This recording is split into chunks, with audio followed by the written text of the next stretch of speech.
Inspirada no tema As Duas Partes da Revelação, a Descoberta e a Prova, inicio a leitura de hoje pela Bíblia Sagrada, traduzida em português por João Ferreira de Almeida, revista e atualizada no Brasil. Começando pelo Antigo Testamento, em Malaquias. Provai-me nisto, diz o Senhor dos Exércitos, se eu não vos abrir as janelas do céu e não derramar sobre vós bênção sem medida. Êxodo. Respondeu Moisés: mas eis que não crerão nem acudirão à minha voz, pois dirão: o Senhor não te apareceu? Perguntou-lhe o Senhor: que é isso que tens na mão? Respondeu-lhe: um bordão. Então lhe disse: lança-o na terra. Ele o lançou na terra, e o bordão virou uma serpente, e Moisés fugiu dela. Disse o Senhor a Moisés: estende a mão e pega-lhe pela cauda. Estendeu ele a mão, pegou-lhe pela cauda, e ela se tornou um bordão. Para que creiam que te apareceu o Senhor, Deus de seus pais, o Deus de Abraão, o Deus de Isaque, o Deus de Jacó. Disse-lhe mais o Senhor: mete agora a mão no peito. Ele o fez, e tirando-a, eis que a mão estava leprosa, branca como a neve. Disse ainda o Senhor: torna a meter a mão no peito. Ele a meteu no peito novamente, e quando a tirou, eis que se havia tornado como o restante de sua carne. Se eles de não crerem nem atenderem à evidência do primeiro sinal, talvez crerão na evidência do segundo.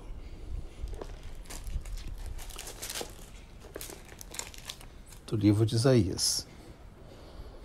Mas agora, assim diz o Senhor que te criou, a Jacó, e que te formou, ó Israel: não temas, porque eu te remi, chamei-te pelo teu nome, tu és meu. Quando passares pelas águas, eu serei contigo. Quando pelos rios, eles não te submergirão. Quando passares pelo fogo, não te queimarás, nem a chama arderá em ti. Porque eu sou o Senhor, teu Deus, o Santo de Israel, o teu Salvador. Mateus.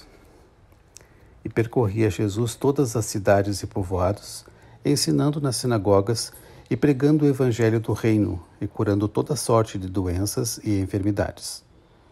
Vendo ele as multidões, compadeceu-se delas, porque estavam aflitas e exaustas, como ovelhas que não têm pastor.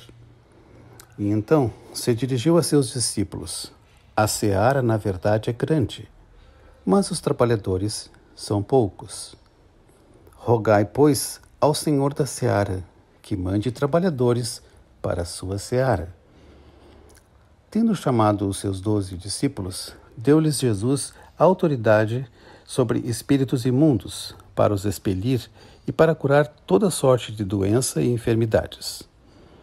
A estes 12 enviou Jesus, dando-lhes as seguintes instruções: não tomeis rumo aos gentios, nem entreis em cidade de samaritanos, mas, de preferência, procurai as ovelhas perdidas da casa de Israel, e à medida que seguirdes, pregai que está próximo o reino dos céus. Curai enfermos, ressuscitai mortos, purificai leprosos, expeli demônios. De graça recebestes, de graça dai. Do livro de João. Caminhando Jesus, viu um homem cego de nascença. E os seus discípulos perguntaram: mestre, quem pecou, este ou seus pais, para que nascesse cego? Respondeu Jesus: nem ele pecou, nem seus pais, mas foi para que se manifestem nele as obras de Deus. É necessário que façamos as obras daquele que me enviou enquanto é dia. A noite vem quando ninguém pode trabalhar. Enquanto estou no mundo, sou a luz do mundo. Então, os vizinhos e os que dantes o conheciam de vista como mendigo perguntavam: não é este o que estava assentado pedindo esmolas? Uns diziam: é ele. Outros: não, mas se parece com ele. Ele mesmo, porém, dizia: sou eu. Perguntaram-lhe, pois: como te foram abertos os olhos? Respondeu ele: o homem chamado Jesus fez lodo, untou-me os olhos e disse-me: vai ao tanque de Siloé e lava-te. Então fui, lavei-me e estou vendo. Disseram-lhe, pois: onde está ele? Este é o discípulo que dá testemunho a respeito destas coisas e que as escreveu, e sabemos que o seu testemunho é verdadeiro. Há, porém, ainda muitas outras coisas que Jesus fez. Se todas elas fossem relatadas uma por uma, creio eu que nem no mundo inteiro caberiam os livros que seriam escritos. Passo a ler agora os trechos correlativos do livro-texto da Ciência Cristã, Ciência e Saúde com a Chave das Escrituras, de autoria de Mary Baker Eddy, a descobridora e fundadora da ciência cristã. No ano de 1866, descobri a ciência do Cristo, ou seja, as leis divinas da vida, da verdade e do amor, e dei à minha descoberta o nome ciência cristã. Deus vinha eternamente me preparando durante muitos anos para receber esta revelação final do princípio divino absoluto da cura mental científica.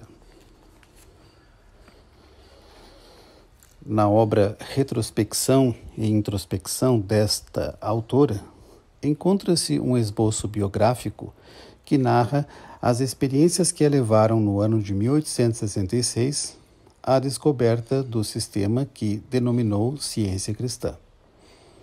Já em 1862, ela começara a escrever e dar a amigos os resultados do seu estudo das Escrituras, pois a Bíblia foi sua única professora.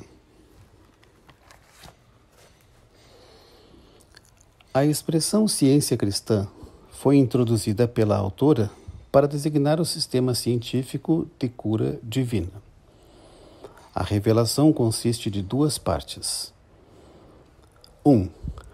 A descoberta desta ciência divina da cura pela mente, por meio do senso espiritual das Escrituras e por meio dos ensinamentos do Consolador, do Confortador, como foi prometido pelo Mestre. 2. A prova pela demonstração atual de que os chamados milagres de Jesus não pertenciam de forma especial a uma dispensação que já não vigora, mas que exemplificavam um princípio divino sempre atuante. A operação desse princípio indica o caráter eterno da ordem científica e da continuidade do existir.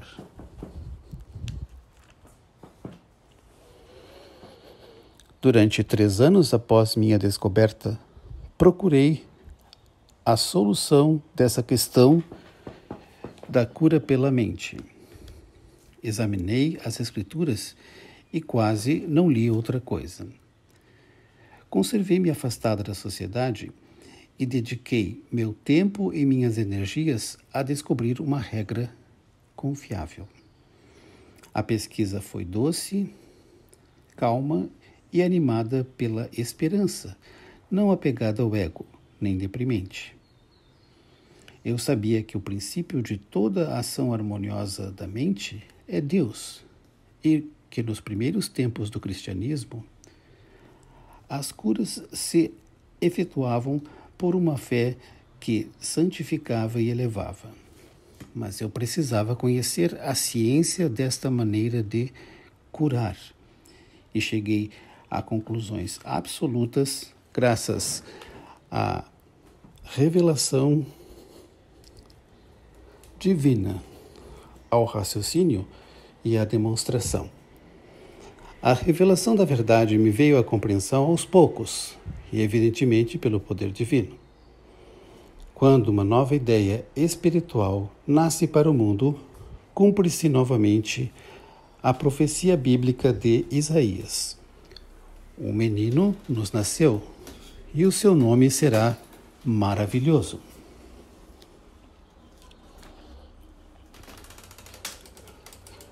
Agassiz, o célebre naturalista e escritor, disse com acerto: toda grande verdade científica passa por 3 fases. Primeiro, as pessoas dizem que ela está em conflito com a Bíblia. Depois, que fora descoberta anteriormente. Por último, dizem que sempre acreditaram nela. Um prêmio de 100 libras oferecido pela Universidade de Oxford, na Inglaterra, pelo melhor ensaio sobre a ciência natural, ensaio destinado a contrabalançar a tendência da época de atribuir os efeitos físicos a causas físicas em vez de a uma causa espiritual definitiva, é um dos muitos exemplos que mostram que a ciência cristã satisfaz o anseio do gênero humano por espiritualidade. Depois de um longo exame de minha descoberta e de sua demonstração na cura dos doentes, este fato ficou evidente para mim, que a mente governa o corpo, não parcial, mas inteiramente. Submeti meu sistema metafísico de tratar a doença às mais amplas provas práticas. Desde esta época, esse sistema gradativamente ganhou terreno e, sempre que cientificamente empregado, provou ser o agente de cura mais eficaz na prática médica. Um grande sacrifício de coisas materiais tem de preceder essa compreensão espiritual adiantada. A oração mais elevada não é meramente uma oração de fé, é demonstração. Essa oração cura a doença e tem de destruir o pecado e a morte. Distingue entre a verdade, que é isenta de pecado, e a falsidade do senso pecaminoso. O legislador hebreu, pesado de língua, tinha pouca esperança de conseguir que as pessoas compreendessem aquilo que a ele seria revelado. Quando, compelido pela sabedoria, Moisés lançou o bordão ao chão e o viu transformar-se em serpente, fugiu dela. Mas a sabedoria lhe ordenou que voltasse e pegasse a serpente. E então o medo de Moisés desapareceu. Nesse incidente, viu-se a realidade da ciência. Ficou demonstrado que a matéria é apenas uma crença. Por ordem da sabedoria, a serpente, ou seja, o mal, foi destruído pela compreensão da ciência divina, e essa prova se tornou um bordão no qual Moisés podia se apoiar. Sua ilusão perdeu o poder de alarmá-lo quando ele descobriu que aquilo que aparentemente estava vendo era, em realidade, apenas uma fase da crença mortal. Ficou cientificamente demonstrado que a lepra era uma criação da mente mortal e não um estado da matéria, quando Moisés primeiro meteu a mão no peito e a retirou branca como a neve, atacada da temida doença, e logo fez a mão voltar a seu estado natural pelo mesmo simples procedimento. Deus havia diminuído o medo de Moisés por meio dessa prova na ciência divina, e a voz interior se tornou para ele a voz de Deus que disse: se eles te não crerem, nem atenderem à evidência do primeiro sinal, talvez crerão na evidência do segundo. E assim ocorreu nos séculos seguintes, quando a ciência do existir foi demonstrada por Jesus, que fez ver a seus discípulos, a seus alunos, o poder da mente, transformando a água em vinho, e lhes ensinou a pegar em serpentes, sem sofrer dano, a curar os doentes e a expulsar os males, como prova da supremacia da mente.